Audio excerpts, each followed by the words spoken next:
Hello friends, പുതിയൊരു promo റിവ്യൂയിലേക്ക് എല്ലാ കൂട്ടുകാർക്കും സ്വാഗതം. അങ്ങനെ രമേശൻ നമ്പ്യാർ തെളിവെടുപ്പിന് വേണ്ടിയിട്ട് ശരണ്യയെ പിടിപ്പിച്ച ആ ഒരു വീട്ടിലേക്ക് ഹരിയെയും രോഹിത്തിനെയും കൊണ്ടുപോവാണ്. അവിടെ കാണുന്ന ആൾക്കൂട്ടം കാണുമ്പോൾ തന്നെ നമ്മുടെ രോഹിത്തിനാകെ പേടിയാവാണ് കേട്ടോ. അങ്ങനെ ഇവരെ ഉള്ളിൽ കയറ്റി ക്വസ്റ്റ്യൻ ചെയ്യാൻ കേട്ടോ ഹരിയുടെ മറുപടി കേട്ടിട്ട് രമേശ് നമ്പ്യാർ ആ ബനിയനിൽ പിടിച്ച് വലിച്ചിട്ട് ചോദിക്കുന്നുണ്ട്, നിന്നെ കണ്ണു അടച്ച് വിശ്വസിച്ച ആ പെണ്ണിനെ നീ നിന്റെ കൂട്ടുകാരന്മാർക്ക് കൂടി ഇട്ട് കൊടുത്തല്ലടാ എന്ന് പറഞ്ഞിട്ട് അടിയൊക്കെ കിട്ടുന്നുണ്ട്. അതിനുശേഷം ആൾക്കൂട്ടത്തിലെ ഒരാൾ ഓടി വന്ന് കയറുന്നുണ്ട് കേട്ടോ വീട്ടിനുള്ളിലേക്ക്. പോലീസ് പിടിക്കുന്നുണ്ട്. അങ്ങനെ ഇവരെ വണ്ടിയിൽ കയറ്റി കൊണ്ടുപോകുന്ന നേരത്ത് ആളുകളൊക്കെ തെറി വിളിക്കുന്നുണ്ട്. ആ വണ്ടിയുടെ പിന്നാലെ വടിയുമായിട്ട് ഓടുന്നൊക്കെ ഉണ്ട് കേട്ടോ. അതേസമയം ഇവരെ രക്ഷിക്കാനായിട്ട് നമ്മുടെ കൊച്ചച്ഛൻ ലാൻഡ് ചെയ്യുന്നു.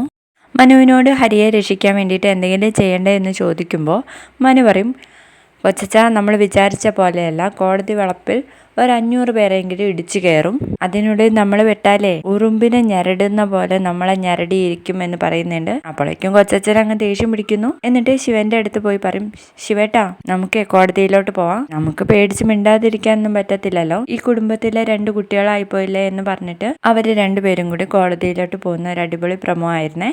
വീഡിയോ ഇഷ്ടപ്പെട്ടാൽ തീർച്ചയായും ലൈക്ക് ചെയ്തൊന്ന് സപ്പോർട്ട് ചെയ്യണേ. ബൈ.